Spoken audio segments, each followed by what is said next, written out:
Okay, so we are going to discuss about organic chemistry, उसके basic principles. So सबसे पहले तो organic chemistry में organic compounds का क्या meaning है? What do we mean by organic compounds? तो जो basic definition है वो तो हमने यहाँ पर explain कर दी है. The compounds of carbon in which carbon is covalently bonded with atoms like hydrogen, oxygen, nitrogen, sulfur, phosphorus and halogens. So we know through catenation carbon is able to form 4 bonds covalently either with itself या फिर hydrogen, oxygen, nitrogen, sulphur, phosphorus and halogens जैसे compounds elements के साथ. सो इन सब के साथ मिलके वो एक कंपाउंड्स बनाते हैं. Mostly they're hydrocarbons and we can say carbon की काफ़ी सारी प्रॉपर्टीज़ हैं जो इस बॉन्ड फॉर्मेशन में उसको मदद करती हैं. First property of carbon is tetravalency. Tetravalency मतलब कार्बन जो है वो extent of number of bonds जो हैं कार्बन के वो हैं 4, यानी कि वो 4 मैक्सिमम बॉन्ड्स बना सकता है. तो ये बॉन्ड्स जो हैं वो इन एलिमेंट्स के एटम्स के साथ या फिर किसी और मेटल के साथ किसी भी एलिमेंट के एटम के साथ बना सकते हैं according to their valency. Of course valency satisfy करना बहुत ज़रूरी है. एंड इस टेट्रावैलेंसी से हम कार्बन के हाइब्रिडाइजेशन का भी पता लगा सकते हैं with in the compounds. With in the compounds का क्या मतलब है? कार्बन अगर सिंगल बॉन्ड बनाता है तो उसकी हाइब्रिडाइजेशन क्या होगी, अगर वो डबल बॉन्ड बनाता है तो उसकी हाइब्रिडाइजेशन क्या होगी, ट्रिपल बॉन्ड बनाता है एंड सो. सो इस बेसिस पे हम उसकी हाइब्रिडाइजेशन को डिफाइन करते हैं. अब वो कैसे डिफाइन करते हैं? वेदर अगर कार्बन नॉर्मली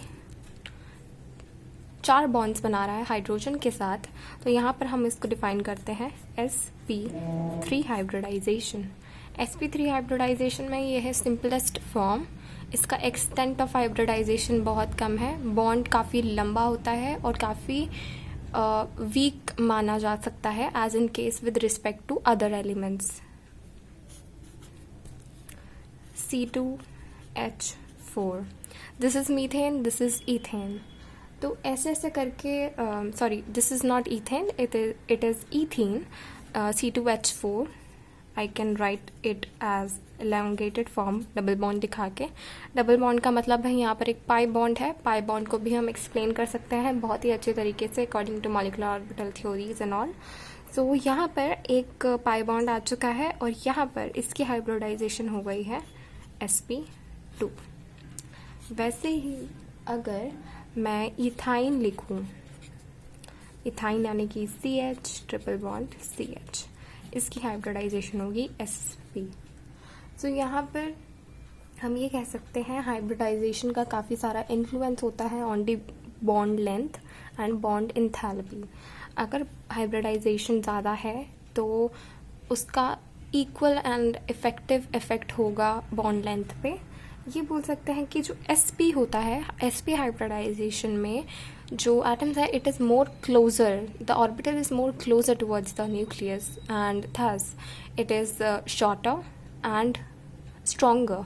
सो यहाँ पर हाइब्रिडाइजेशन का हम इम्पैक्ट बोल सकते हैं the greater the s character of the hybrid orbitals the greater is the electronegativity.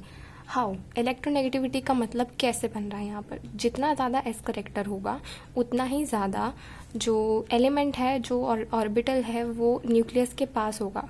Effective nuclear charge बढ़ेगा. ज़्यादा न्यूक्लियर चार्ज बढ़ेगा तो जो एलिमेंट की जो अट्रैक्टिव पावर है वो बढ़ेगी. और हमें पता है अगर अट्रैक्टिव पावर ज़्यादा होती है, if the element is tends to attract more electron towards it, तो उसको हम बोलते हैं इलेक्ट्रोनेगेटिविटी. कंपाउंड अगर ज़्यादा अट्रैक्टिव हो रहा है तो यानी कि वो बहुत आसानी से इलेक्ट्रॉन को अट्रैक्ट कर रहा है अपनी तरफ, तो इसका डायरेक्ट इम्पैक्ट पड़ता है इलेक्ट्रोनेगेटिविटी पे. यहाँ पर अगर मैंने डिफाइन किया sp यानी कि यहाँ पर जो sp हाइब्रिड है तो s करेक्टर ज़्यादा है. यहाँ पर s करेक्टर काफ़ी ज़्यादा है, ठीक है. तो hence it is more closer to nucleus. Okay, it is closer to nucleus and stronger the bonds than these two. So we can explain it in the further cases कि जितना ज़्यादा hybridisation हो रहा है या जितना ज़्यादा एस करेक्टर बढ़ रहा है, ज़्यादा एस करेक्टर हम कैसे मान रहे हैं कि इसमें ज़्यादा है? ऑफ कोर्स यहाँ पर sp3 है, यानी कि यहाँ पर p जो है वो काफ़ी ज़्यादा इन्फ्लुएंस कर रहा है. 100% में से कुछ परसेंट इसका है, कुछ इन तीनों का है.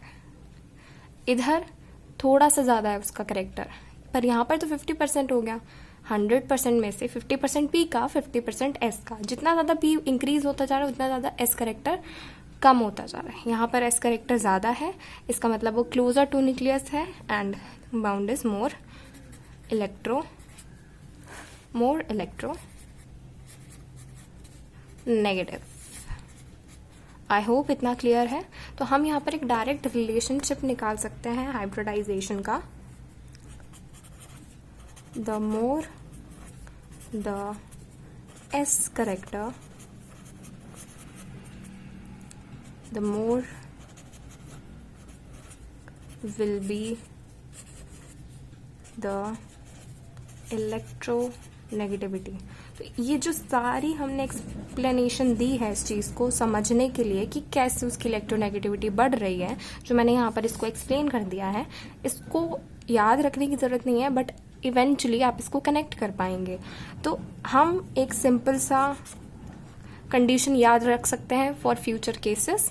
तो यहाँ पर अगर हमें सीधी हाइब्रिडाइजेशन गिवन है या सीधा कंपाउंड गिवन है, उससे मैं हाइब्रिडाइजेशन निकाल सकती हूँ. हाइब्रिडाइजेशन देख के मुझे पता लग जाएगा, अच्छा ये sp3 है, सबसे कम एस करेक्टर इसका है, इसका मतलब सबसे कम इलेक्ट्रोनेगेटिव ये वाला कंपाउंड है. इसमें एस करेक्टर सबसे ज़्यादा है, तो इसका मतलब सबसे ज़्यादा इलेक्ट्रोनेगेटिव ये कंपाउंड है. So this is how you can relate the hybridization with the electronegativity of the compound given.